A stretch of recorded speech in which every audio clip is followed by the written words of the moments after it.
Boa noite a todas e todos presentes na audiência pública. Meu nome é Lara, eu sou professora de Sociologia da Universidade Federal do Rio Grande, no Rio Grande do Sul.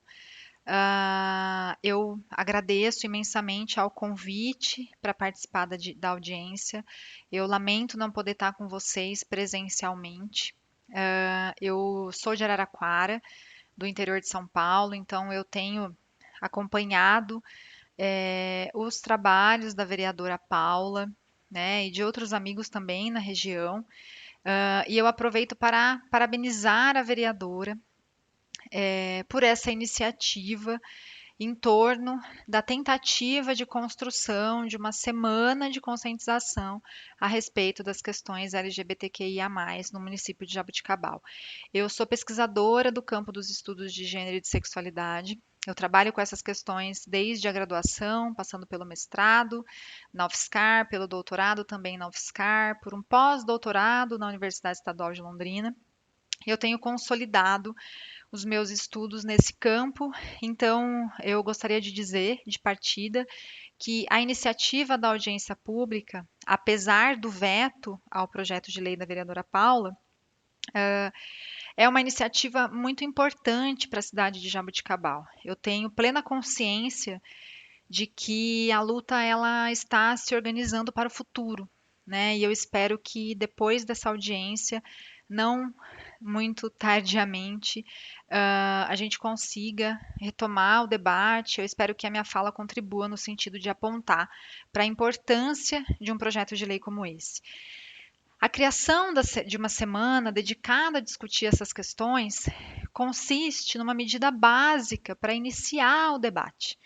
É, uma semana direcionada à conscientização a respeito das questões LGBTQIA+, no município de Jaboticabal,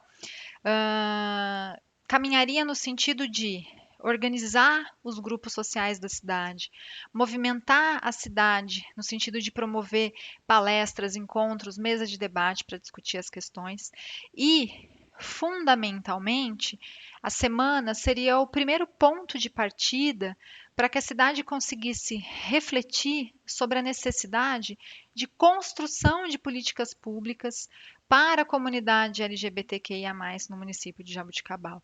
A semana visaria dar subsídio para a elaboração futura de políticas públicas que permitam pensar a situação na qual se encontram esses grupos sociais no município de Jaboticabal, né? Situação fundamentalmente por vezes atravessada por situações de violência, seja ela explícita, que possa vir a causar, inclusive, a morte por homofobia, por transfobia dessas pessoas, e violência também no seu formato simbólico, né? Essas violências elas estão presentes no nosso cotidiano, na nossa casa, nas escolas, nos espaços públicos, nos espaços legislativos, e faz parte, né, da construção de uma sociedade democrática pensar em políticas públicas que combatam essa forma de violência. É importante dizer, sem meias palavras, que o veto a esse projeto de lei, no limite, faz com que cada um dos senhores vereadores que atuou no sentido de vetar o projeto compactue inevitavelmente com a violência, com situações expressas de violência e também com a própria morte de qualquer sujeito LGBTQIA+, que possa sofrer essas ações no contexto do município de Jaboticabal. Quando a gente veta um projeto de lei impedindo a discussão da temática, a gente compactua e deixa como está as situações diversas de violência homofóbica, transfóbica, e direcionadas a essa comunidade.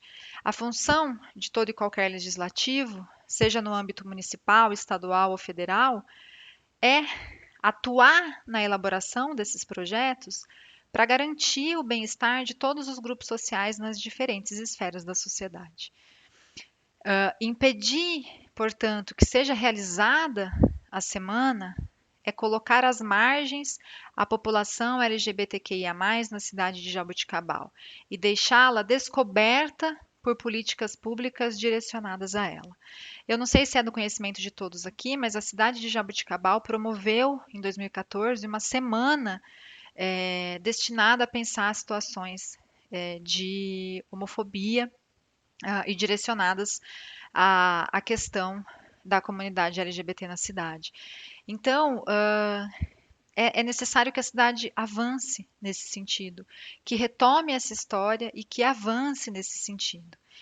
Ao falar de LGBTfobia, transfobia, homofobia, uma das dificuldades encontradas é a falta de estatísticas oficiais no contexto brasileiro. Não existe no nosso país, até o momento, iniciativas federais para realizar o levantamento de dados a respeito da violência que sofre as pessoas do grupo LGBTQIA+, no Brasil. O levantamento desses dados, ele fica a cargo de organizações não governamentais, de grupos que acabam fazendo esse levantamento por conta própria, tendo em vista que a gente tem uma ausência de políticas direcionadas mesmo ao recolhimento de dados estatísticos sobre esses assassinatos e sobre essas formas de violência. Então, os municípios eles têm que entender que são responsáveis por criar essas estatísticas e por disponibilizar espaços de acolhimento a essas pessoas, tendo em vista que em âmbito federal a gente tem muita dificuldade de mobilizar equipe e construir projetos que tentem abarcar essas questões. O último levantamento feito pelo Grupo Gay da Bahia, que é um grupo, né, destinado aí, que se dedica a fazer esse levantamento das mortes por LGBTfobia no contexto brasileiro, esse levantamento mostrou que a cada 20 horas uma pessoa LGBT morre no Brasil, pelo simples fato de ser LGBT, né? Não é uma morte aleatória, é uma morte motivada, um assassinato motivado por uma violência homofóbica, né, ou transfóbica. O grupo também registrou um aumento de 30% nas mortes de pessoas da comunidade LGBTQIA+, em 2017, que foi o último levantamento que o grupo deu conta de fazer. Dentre as 445 vítimas de 2017, 387 foram assassinadas e 58 cometeram suicídio.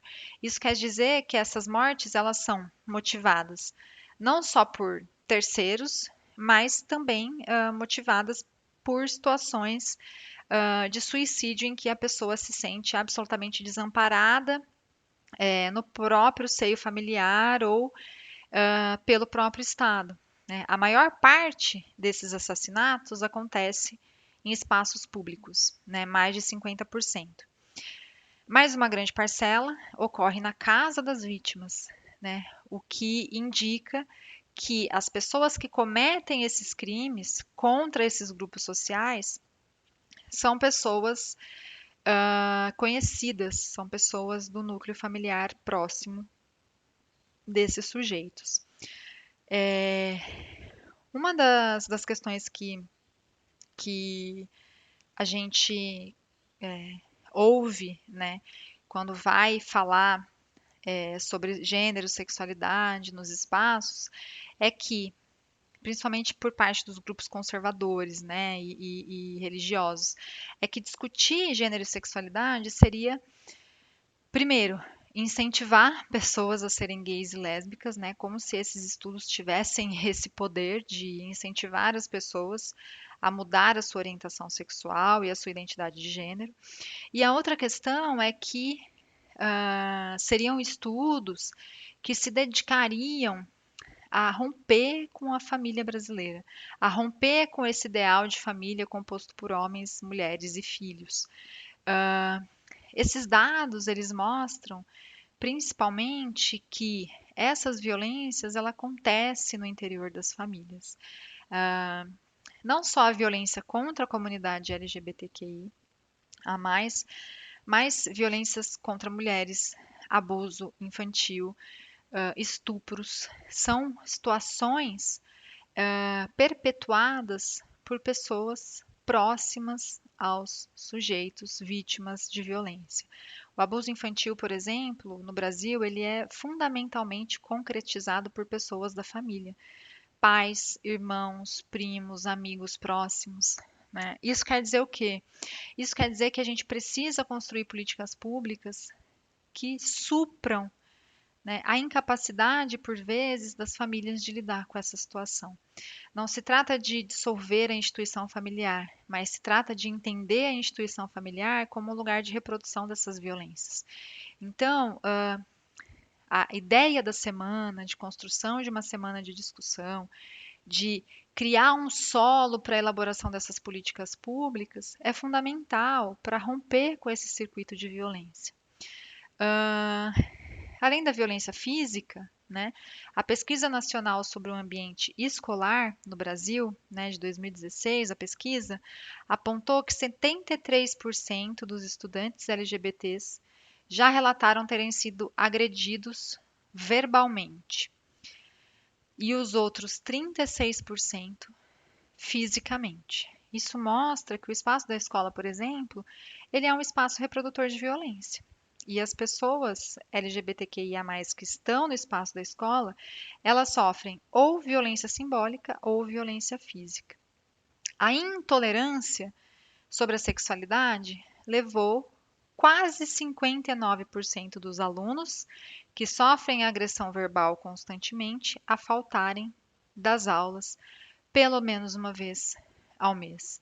A gente sabe que a evasão escolar dentre pessoas da comunidade LGBTQIA+, no espaço da escola é muito grande, né? E isso tem efeito na vida desses sujeitos longo prazo, porque as pessoas que não vão à escola ou que sentem a escola enquanto um espaço hostil para recebê-las, vão também encontrar dificuldade para se alocar no mercado de trabalho e para conseguir manter-se aí ativo e ativa ao longo da sua existência.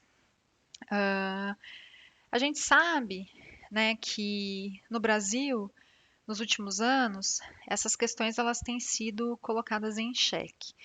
É, o avanço das discussões de gênero e sexualidade, não só no espaço da escola, mas também no espaço das câmaras municipais, no espaço dos legislativos estaduais e federais, elas têm sido execradas desses espaços, com vetos a projetos de lei como esse, com políticas educacionais que retiram a discussão de gênero e sexualidade do espaço da escola, dentre outras medidas.